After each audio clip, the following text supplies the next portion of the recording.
1장, 마태복음 1장 18절부터 25절까지 말씀을 한 절씩 교독하겠습니다. 신약성경 마태복음 1장 18절에서 25절입니다.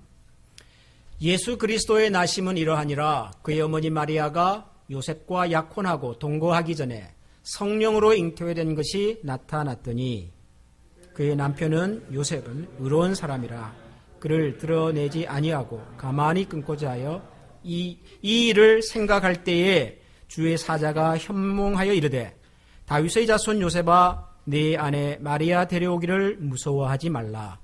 그에게 잉태된 자는 성령으로 된 것이라. 아들을 낳으리니 이름을 예수라 하라. 이는 그가 자기 백성을 그들의 죄에서 구원할 자이심이라 하니라.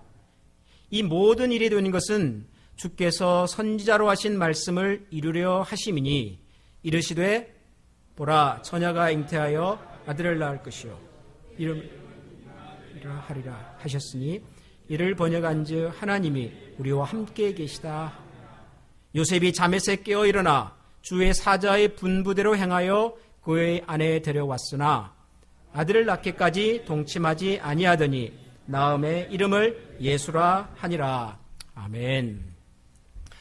몇 년 전에 영국 국영 우체국에서는 100년 전 편지 하나를 공개를 했습니다. 그 편지의 주인공은 차터라고 하는 군인인데요. 100년 전 1차 세계대전 중 전쟁터에서 어머니에게 보낸 편지였습니다. 그 편지를 유족의 동의를 얻어가지고 공개를 했는데요. 편지의 내용이 이렇습니다. 참호에서 편지를 쓰고 있습니다. 참호 아시죠? 양쪽 이제 군인들이 막 싸움할 때 이렇게 땅을 파가지고 서로를 보호하면서 공격하는 그 참호. 참호에서 지금 편지를 쓰고 있습니다. 얼음이 얼 정도로 추운 전형적인 크리스마스 날씨지만 모닥불이 타고 있고 짚이 많아서 포근한 기분입니다. 오늘 특이한 일을 목격했습니다. 아침 10시쯤 참호 밖을 내다보고 있는데 먼저 독일 병사가 손을 흔들더니 2명이 참호 밖으로 나와 우리에게 다가왔습니다. 이어 사격을 하려는 찰나 그들이 총을 가지고 있지 않다는 것을 확인하고는 우리 측에서 한 병사가 그들을 맞으러 나갔습니다. 2분 만에 양측 병사들과 장교들이 몰려 나와서 어울리면서 악수도 하고 서로 성탄절을 축하했습니다. 그리고 양측의 중간 지점에 있던 전사자들의 신원을 확인하고 양쪽에서 이제 총격을 하다가 전사한 병사들이 있을 거 아니에요. 그 가운데쯤에. 그래서 양측의 중간 지점에 있던 전사자들의 신원을 확인하고 합동 장례식도 치렀습니다. 그런 편지를 공개를 한 겁니다. 실제로 1차 세계대전 중 영국군과 독일군이 서로 전투를 하다가 크리스마스 날, 이날은 서로가 전쟁을 하지 않았다는 거예요. 오히려 나와서 전사자들, 양쪽의 전사자들의 합동 장례식도 치러주고 또 군인들이 서로 사탕, 담배도 나누고 그래서 그날 축구도 했대요. 축구도. 전쟁터에서. 그래서 그날 그 사건을 기념하기 위해서 영국 스토크 트렌트라고 하는 도시에서 맨체스터라고 하는 도시 근처에 있는 조그마한 도시인데요. 그 도시에 있는 브리테니아 스테디움 근처에다가 이 동상을 하나 세운 겁니다. 영국 군인과 독일 군인이 크리스마스 날 서로 악수를 하는 바로 그 장면을 동상으로 만들어 두었다는 거죠. 성탄절은 참 묘한 날입니다. 서로에 대한 적개심을 가지고 총뿌리를 겨두던 군인들의 마음에도 이날만큼은 평화와 서로에 대한 안녕과 축복을 기원할 수 있는 그런 날이 바로 이 크리스마스입니다. 전 세계에서 가장 많은 사람들이 한꺼번에 즐거워하는 축제가 언제인 줄 아십니까? 이거는 종교와 상관이 없고요. 나라와 인종과 상관없이 전 세계에서 가장 많은 사람들이 한꺼번에 기뻐하는 유일한 날이 바로 크리스마스입니다. 전쟁터의 미움도 사라지게 만들고요.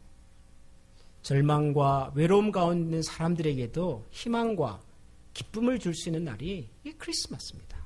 정말 좋은 날입니다.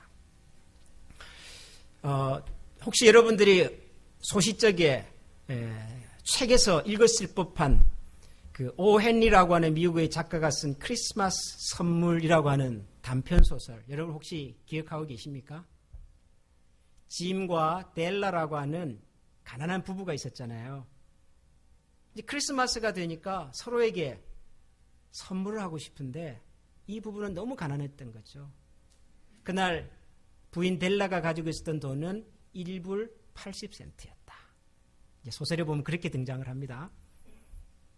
그렇지만 이 델라는 자기 남편에게 선물을 하고 싶어서 특별히 자기 남편이 할아버지로부터 받은 그 시계, 정말 보물처럼 간직하고 있었던 그 시계. 그런데 시계 줄이 없어서 시계를 차고 다니지 못하던 남편에게 크리스마스 선물로 시계줄을 사주고 싶었던 거죠. 돈은 없어요.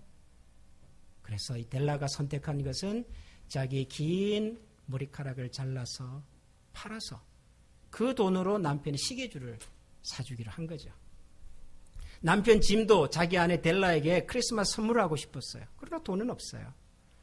평소에 자기 아내 델라의 그 긴 머리카락을 생각하면서 이번 크리스마스 때는 내가 멋진 빗을 하나 선물하고 싶다 생각으로 준비를 합니다.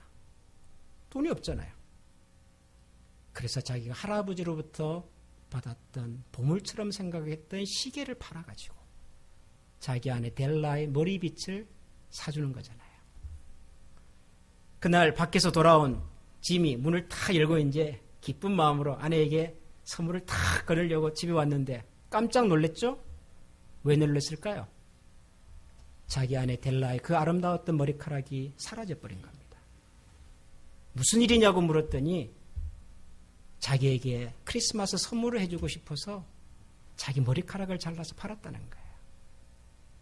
당황하고 놀라는 남편에게 델라가 한 말이 더 우리를 슬프게 만들었어요. 여보, 걱정하지 마. 머리카락은 빨리 자라는 거야. 내가 있잖아. 나에게 메리 크리스마스라고 인사해줘. 부인 델라가 그렇게 얘기하잖아요. 짐은 자기 호주머니에 있는 그 빛을 차마 꺼내지를 못하잖아요. 주고 싶은데 머리카락이 없어서. 그러면서 이 소설의 마지막 장면은요, 이렇게 얘기합니다. 여보, 우리 크리스마스 폭찹이나 만들어 먹자. 크리스마스 디너를 같이 준비하면서 서로가 준비한 선물을 줄 수는 없었지만 또 사용할 수는 없었지만 그럼에도 불구하고 서로를 향한 그 따뜻한 마음과 사랑을 이 오헨리라고 하는 작가는 가난한 부부의 이야기를 통해서 우리에게 전해줬다고. 선물이 없어도 괜찮고 멋진 아름다운 머리카락이 없어도 그러나 이 크리스마스가 되면 내가 사랑하는 사람, 참 우리에게 소중한 사람들에게 내 인생의 가장 소중한 것을 나누고 싶고 축복하고 싶고 바로 그날이 크리스마스, 예수님의 탄생, 바로 성탄절입니다. 2018년 한 해 동안도 하나님께서 우리에게 많은 은혜와 사랑을 베풀어 주셨습니다마는 이 성탄절을 맞이해서 정말 우리에게 기쁨과 소망으로 오신 예수 그리스도의 은혜와 사랑이 여러분 모두의 삶과 가정 위에 충만하기를 다시 한번 축원합니다. 메리 크리스마스, 메리 크리스마스. 즐거운 성탄절입니다. 성탄절과 관련된 성경의 내용을 이렇게 읽다가 저는 문득 이런 생각이 갑자기 들었습니다. 그 예수님의 탄생으로 인해서 온 세계 사람들이, 이렇게 많은 사람들이 이렇게 즐거워하고 기뻐하고 그리고 가슴 설레는 마음으로 이 날을 기다리고 있는데 2000년 전에 실제로 예수님이 태어나셨을 때도 그랬을까?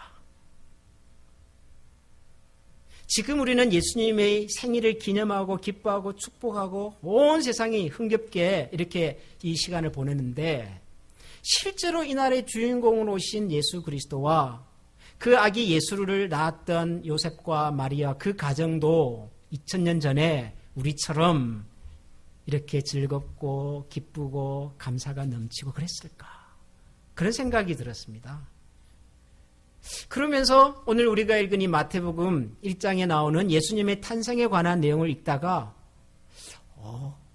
그날은 지금하고는 좀 달랐겠구나 하는 생각을 했습니다. 왜냐하면 예수님의 부모님이었던 요셉과 마리아는 마리아가 아기를 갖게 되었던 이 사실 때문에 엄청난 충격과 혼동 속에 빠졌기 때문입니다. 우선 가장 당황했던 사람은 마리아였습니다. 마리아. 성경에 보면 요셉과 마리아는 이제 약혼을 한 사이입니다. 그 당시 이스라엘의 결혼 예법에 의하면 사랑하는 남녀가 서로 이제 결혼을 하기로 마음을 먹으면 제일 첫 번째 하는 것이 양가의 어른들을 찾아가서 허락을 구하는 것입니다. 그럴 때 남자는 신부의 집에 큰 선물을 보내고요. 그런 신부의 부모님이 그 선물을 받고 이제는 내 딸과 당신이 이제 가정을 이룰 수 있도록 허락합니다. 이렇게 얘기를 해주는 거죠. 이게 약혼입니다. 약혼. 약혼을 하고 난 다음에 1년 후에 결혼을 합니다. 결혼식을 하는 거죠. 그런데 사실상 약혼을 하면 부부와 똑같이 사람들이 인정해 줍니다. 단지 두 사람이 한 집에서 같이 살지만 않을 뿐이지 그냥 부부예요. 그래서 오늘 우리가 읽은 이 성경에도 보면 요셉이 이제 꿈에 하나님이 천사를 만나잖아요. 사자를 만나잖아요. 그 사자가 요셉에게 하는 얘기 중에 그 마리아가 아기를 가졌다는 것을 알고는 이 놀라가지고 요셉이 지금 어떻게 될지를 안절부절하고 있는 요셉에게 찾아와서 천사가 하는 말 중에 요셉아, 네 아내 마리아 데려오기를 무서워하지 마라. 그런다고요. 아직 정식으로 결혼식을 하지 않았지만 약혼을 하면 사람들은 전부 다 부부라고 인정을 합니다. 그러나 아직까지 함께 살지는 않습니다. 그러니까 왜 1년 동안 결혼할 때까지 1년을 기다리게 했는가 여러 가지 이유들이 있는데 그 이유 중에 하나는 신랑과 신부의 순결을 위해서였다고 합니다. 결혼 전에 만약에 신랑이든 신부든 이렇게 순결하게 자기를 이렇게 잘 지키지 못했다면 1년이라고 하는 기간 안에 확인이 돼버리는 거죠. 그렇죠? 하나의 생명이 시작이 되면 보통 10개월 만에 태어나니까요. 그래서 그 기간을 지켰던 겁니다. 서로가. 근데 그 기간에 마리아가 아기를 가져버렸어요. 여러분, 그러니까 이 마리아가 느꼈을 당혹감을 여러분 한번 상상을 해보십시오. 그렇다고 해서 마리아가 무슨 나쁜 짓을 하지는 않았잖아요. 그런데 그것을 누구한테 가서 설명을 하겠어요? 지금도 2000년이 지난 지금도 만약에 결혼하기 전에 아기를 가졌다 그러면 어디 가서 이렇게 막 설명하기가 쉽지가 않은 일이에요. 하물며 2000년 전이라면 이거는 말할 것도 없죠. 가장 당황했을 사람이 마리아입니다. 마리아는 절대로 자기가 아기를 가졌다는 것 때문에 기뻐할 수가 없었죠. 두 번째로 당황했던 사람은 요셉이었죠. 남편 요셉. 근데 저는 참 이 요셉이 참 괜찮은 남자라는 생각이 들어요. 제가 성경을 읽다가 가끔 성경에 나오는 남자들 중에 야, 이게 참 남자 망신은 이 사람이 다 혼자 시킨다. 그런 남자들이 가끔 있어요, 성경에. 우리 남자들 그런 분들은 좀 이렇게 주의하시기 바랍니다. 대표적인 사람이 누구예요? 대표적인 남자가. 첫 번째 남자는요, 아담이에요, 아담. 세상에 며칠 전까지만 해도 내 뼈 중에 뼈고 살 중에 살이고 세상에서 하나님이 나에게 주신 가장 아름다운 여인이라고 말했던 이 남자가요. 그 선악과 먹고 난 다음에 당장 마음이 바뀌어가지고 뭐라 그래요? 누가 이랬냐 그러니까 하나님이 저에게 주신 저 여자가 나한테 시켜가지고 그랬습니다. 세상에 그러잖아요. 예.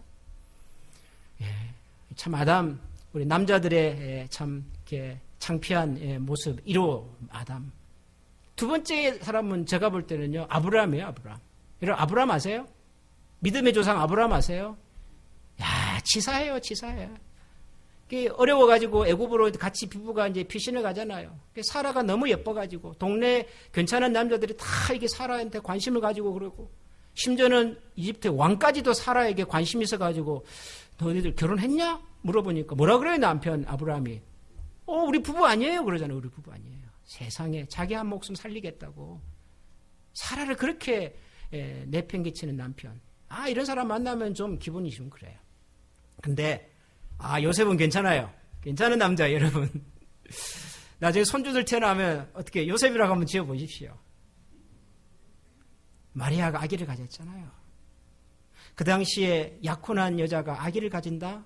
그러면 파혼이에요. 파혼을 당한 여자는 다시 결혼하기 어렵습니다. 다시 결혼하기 어려울 뿐만 아니라 그 당시 법에 의하면 이런 부정한 여자는 모세의 법에 의해서 사형에도 처할 수가 있다고요. 그런데 요셉은 어떻게 하지요? 성경을 보면 요셉은 의로운 사람이라. 그리고는 마리아가 아기를 갖게 된 이 내용을 공개적으로 드러내지 않고 조용히 끊고자 했다. 그럽니다.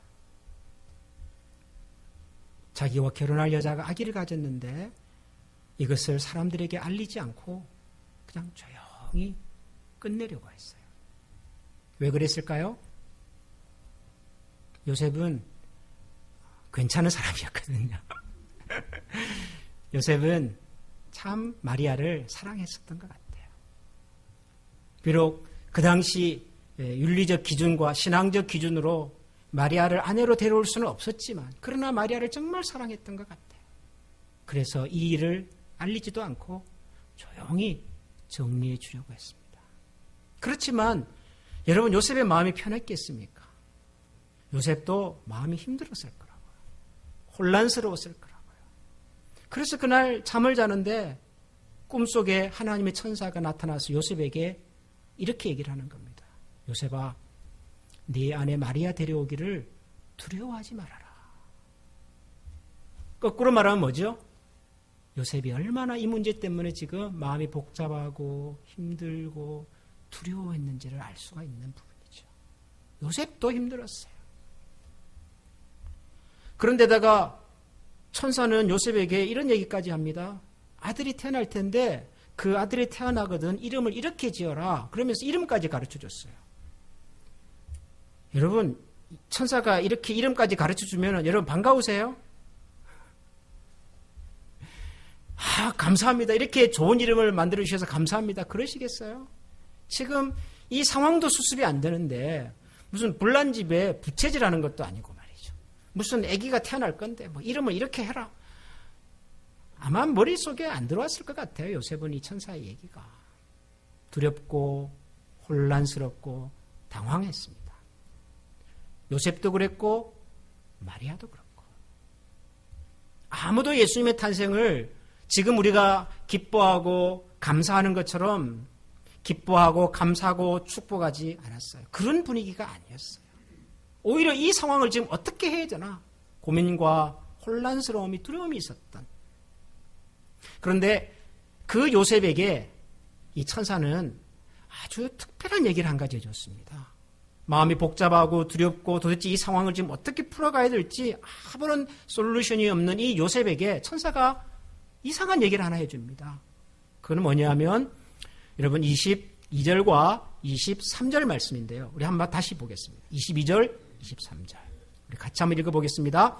이 모든 일이 된 것은 주께서 선지자로 하신 말씀을 이루려 하심이니 이르시되 보라 처녀가 잉태하여 아들을 낳을 것이요 그 이름을 임마누엘이라 하리라 하셨으니 이를 번역한즉 하나님이 우리와 함께 계시다 함이라. 아멘.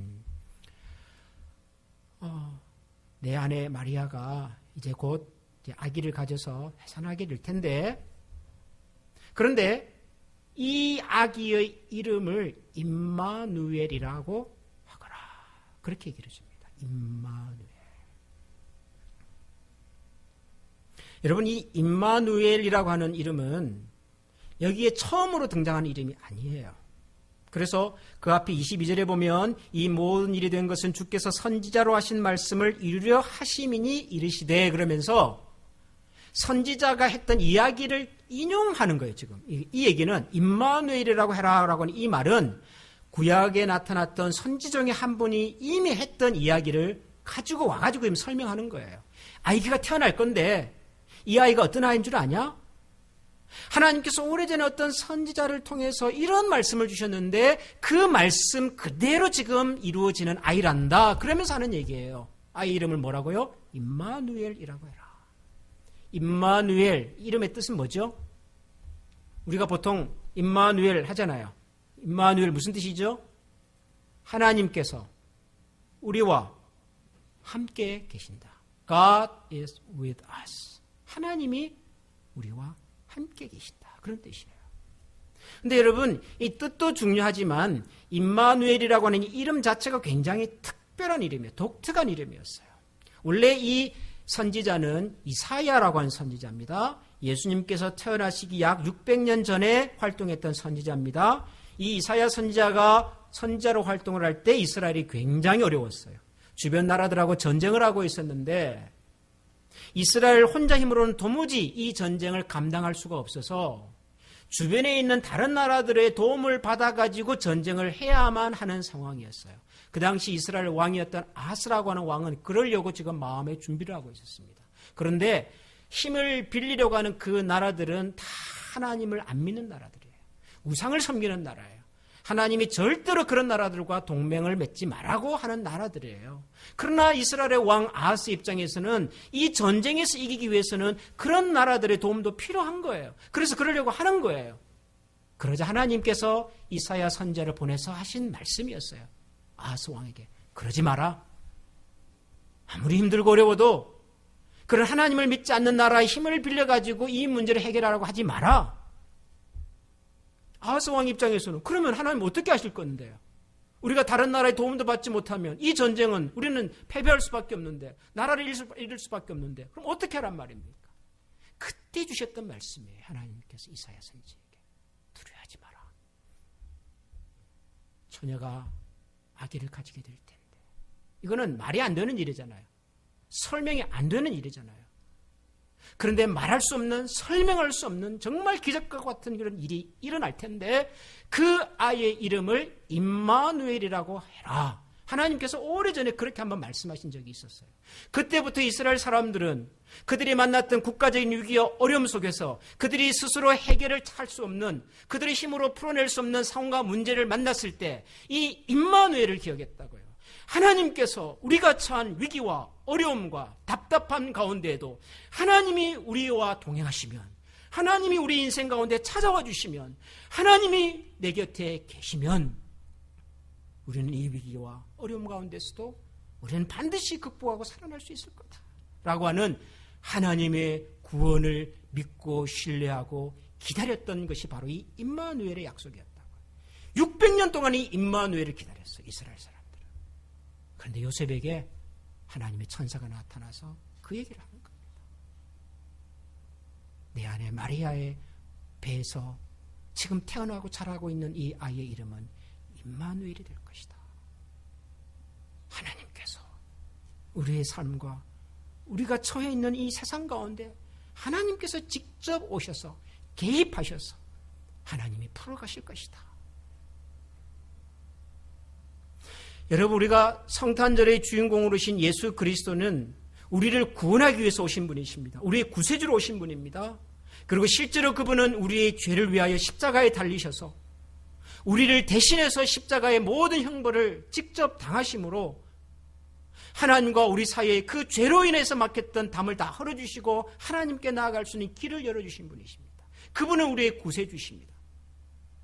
그러나 또 한 가지 우리가 기억해야 할 것이 있습니다. 그분이 오래전 십자가에 달리셔서 그리고 죽으시고 장사 지내시고 그런 다음에 하늘로 올라가신 것으로 끝난 것이 아니라 그분은 지금도 우리와 함께 하시기 위해서, 지금도 그분은 내 삶 속에서 내 인생의 주인공이 되셔서 나와 함께 내 인생이 경험하고 있는 모든 혼란함과 당혹스러움과 혹은 두려움과 이 불안함을 풀어가시기 위해서 그분이 내 인생 가운데 찾아오신 사건이라고요. 크리스마스는, 성탄절은 하나님의 아들 예수 그리스도가 이 세상에 태어난 날일 뿐만 아니라 하나님께서 친히 우리 가운데, 내 인생 가운데 찾아와 주신 날이라고. 그러므로 우리가 성탄절을 제대로 기념하고 성탄절을 제대로 기뻐한다는 것은 내 인생과 내 삶 속에 찾아오신 예수 그리스도와 매 순간 매 순간 동행하는 임마누엘의 신앙을 실제로 경험하는 사람들만이 누릴 수 있는 은혜고 복이라는 사실을 여러분 기억하셔야 합니다. 이게 단순히 2000년 전에 태어났던 예수님의 생일이다가 아니에요. 뭐 누군가의 생일을 기념하는 것은 이날 말고도 많잖아요. 조지 워싱턴의 생일을 기념하는 그런 날이 있잖아요. 불교 신자들이 가장 존경하는 부처님의 생일을 기념하는 그런 날도 있잖아요. 인류의 역사상 위대한 분들의 탄생을 기념하는 많은 기념일들이 있지만, 여러분, 성탄절은 기독교를 우리 가운데 처음으로 이렇게 하나님의 사랑과 은혜를 베풀어 주셨던 예수 그리스도의 생일이다가 아니라, 그 2000전에 한번 태어났던 과거의 사건이다가 아니라 하나님께서 저와 여러분의 인생 가운데 직접 찾아와 주신, 방문해 주신, 그리고 지금도 성령 안에서 우리와 함께 우리 인생의 순간순간마다 동행해 가시는 하나님의 약속이며, 그리고 하나님의 동행하심이라는 사실을 여러분 우리가 잊지 말아야 합니다. 여러분 생각해 보십시오. 하나님께서 저와 여러분의 인생에 처음으로 찾아오셨던 그 순간을 한번 생각해 보십시오. 어떤 사람은 그날이 기뻤기도 했겠지만 어떤 사람은 그날이 당황스럽기도 했을 거라고요. 내 입으로 내가 가진 경험으로 설명할 수 없는 그런 전혀 다른 신앙의 세계와 신앙의 경험을 가진 그날, 내가 세상을 보는 생각과 기준이 달라지고 내가 이때까지 살아왔던 내 삶의 방향과 중심이 달라지면서 여러분 그것이 한편으로는 기쁨이지만 또 한편으로는 혼란스러움이기도 해요. 세상과 버타지 마라 그런 말씀도 하시고, 하나님과 만몬을 겸해서 섬길 수도 없다 뭐 이런 말씀도 하시고, 심령이 가난한 사람이 복이 있다 이런 말씀도 하시고, 내가 이때까지 세상을 살면서 가졌던 내 나름대로 인생의 기준과는 다른 기준으로 내 인생에 찾아오셨을 때 그게 마냥 즐겁고 기쁘지만은 않았을 거라고요. 마치 마리아와 요셉에게 이 생각지 않았던 이 생명이 태어났던 것, 그날 그들이 경험했던 당혹스러움처럼. 그러나 여러분 잊지 마십시오. 바로 그날부터 하나님은 우리와 동행해 주셨습니다. 바로 그날부터 하나님은 우리 곁을 떠나신 적이 없고, 내 인생의 어둠 속에서, 당황감 속에서, 그리고 불안함 가운데서 갈 바를 알지 못하고 갈 길을 찾지 못하 힘들어하던 내 인생 가운데 하나님은 임마누엘로 우리 가운데 찾아와 주셨습니다. 그래서 이 날이 예수님의 생일이기도 하지만 또 어떤 면에서는 내가 하나님의 자녀와 하나님의 백성으로 다시 시작되고 태어난 우리의 영적인 생일이기도 한 것이지요. 사랑하는 성도 여러분, 성탄절을 맞이해서 하나님께서 내 인생의 주인과 내 인생의 파트너로 항상 내 곁에 나와 함께 하고 계심을 기억하시는 그런 여러분들이 되시기를 바랍니다. 실제로 여러분의 삶에 찾아왔던 당황과 두려움과 어둠과 슬픔을 하나님과 함께 나누고 하나님과 함께 풀어가고, 그래서 그 임마누엘의 하나님을 노래하며 찬양하다가 언젠가 하나님 앞에 우리가 함께 설 수 있는 그날이 될 수 있기를 우리 모두 주님 앞에서 소원하고 다시 한번 신앙의 진력을 다해가는 우리 모두가 될 수 있기를 소원합니다. 기도하겠습니다. 하나님,